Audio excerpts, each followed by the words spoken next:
Hey everyone, it's your Guild Leader Paint Train 42, and Mods 2.0 is officially out. They just rolled an update this afternoon, and with that update, we now have a new energy. The mod energy is replacing using Cantina energy to farm mods in the mod challenge.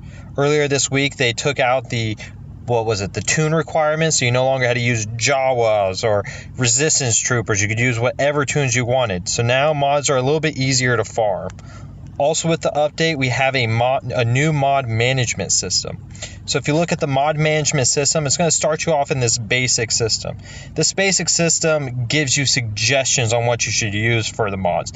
Now for their suggestions, they are firstly looking at the mod sets and not necessarily the secondaries. So as you can see here, I have a critical damage mod, and I'm not exactly sure why. Oh, because of the critical chance. They're wanting me to switch to this mod because it has more critical chance.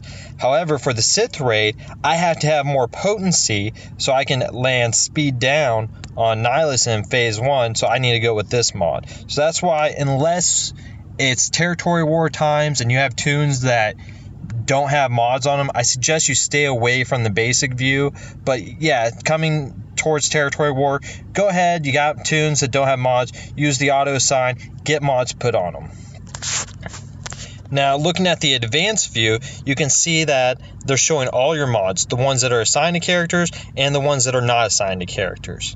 So what we have to do to help us get to the heroic Sith raid is go through all your mods. I believe Penny Fries and myself have posted a few cards out there on they're pinned in the heroic Sith page to show kind of what are some target goals that you're wanting for your stats when attempting the raids.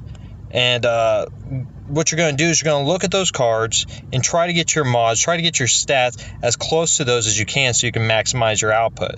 So like currently with my JTR team for phase 1, when I do a heroic Sith raid, I'm doing 4 to 5.5% damage.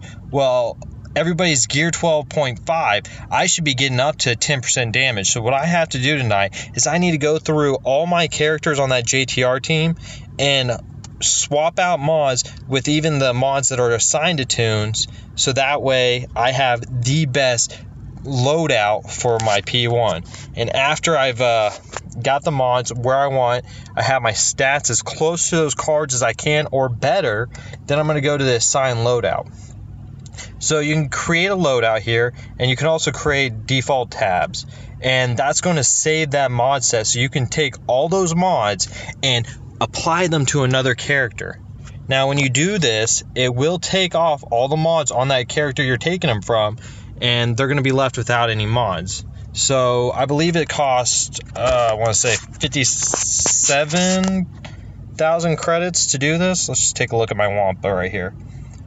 So Wampa's tune that I have, critical damage is very important with him.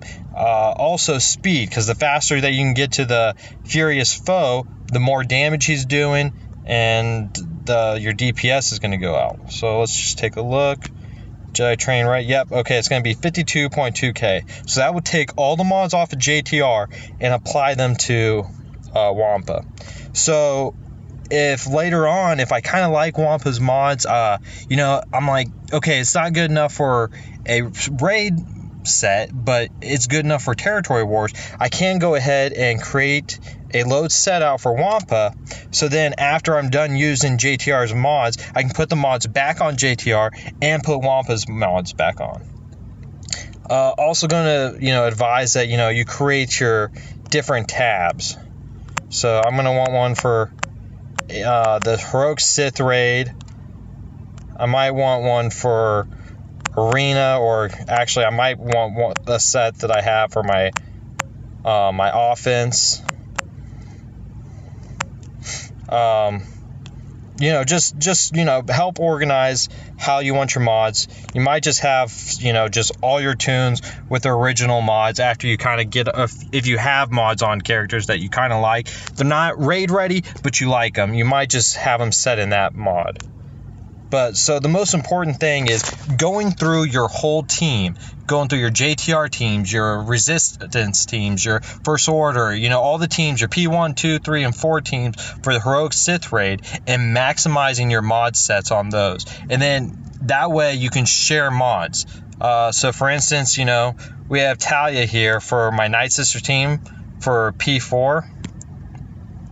On her basic, she gets to heal her Night Sister allies recover health equal to damage dealt. So I'm going to try to mod her with a lot of offense, maybe a little bit of critical damage.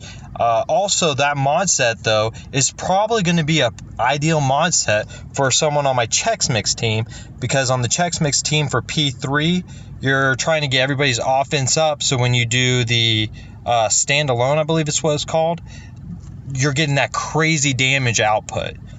So the key is sharing mods, because unless you're a whale in this game, you're not going to have everybody have their own tailored perfect mod set. So we're going to have to share mods to help us get to the heroic Sith raid, and with the new mod management system, it's going to be tedious, but it's going to be well worth it. Alright guys, and if you do have any questions, feel free to message me or an officer, and we will be glad to answer them.